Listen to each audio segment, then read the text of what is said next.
But the second-placed Brun Porsche suffers desperately cruel luck as smoke signals major engine problems. And for the Brun car to have got a result, it needed to get all the way round and actually cross the start-finish line at 4 o'clock. It didn't do it, it's pulled off at the Mulsanne hairpin, and therefore what a desperately sad end to a magnificent performance from this team. So now the Jaguars are first and second, and they've only got a little distance to go as the broken-hearted Jesus Pareja walks back to the pits. Yes, a very sad end for Pareja. This was going to be the race of his life. He's done little of note so far in motor racing, and this was just the sort of result he needed. 5 minutes to 4. 5 minutes to go.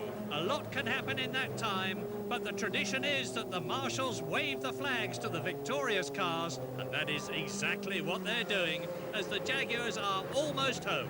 Yes, although this looks like the slowing down lap of a Grand Prix with all the flags waving, these cars are still actually on their last final racing lap. The race, of course, though, is now pretty much a foregone conclusion in terms of results, and the cars are really forming up to actually jockey for TV time to get their cars right at the front of the field so they can all cross the line with the leader.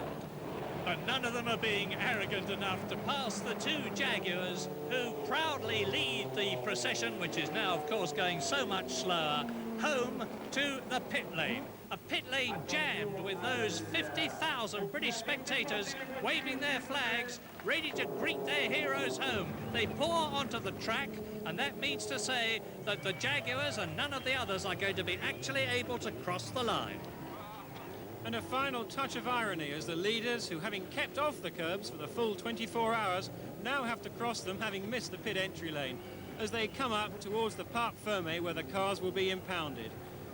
And it looks as though they're not even going to be able to get back to their pit, such is the onrush of the spectators. But it's a proud moment for everybody. Jaguar have achieved what they came for, victory at Le Mans, first and second. The British crewed Porsche in third position, and Derek Bell was in the crew of the Porsche, which finished in fourth position, 9 laps behind the winning Jaguar. The only Nissan to finish took 5th position. The only Toyota to finish took 6th position. The Cougar came in 7th after all, and then another Porsche in 8th position, 13 laps down.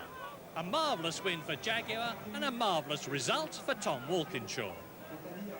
Le Mans is a very emotional place for Brits. There's about 60,000 of them turn up here. And to be able to deliver to them the result that they come here wanting to have is, I think, worthwhile. They just fail you. You're up there and there's tens of thousands of people singing the national anthem, and they're obviously participating in everything that one does in holiday. And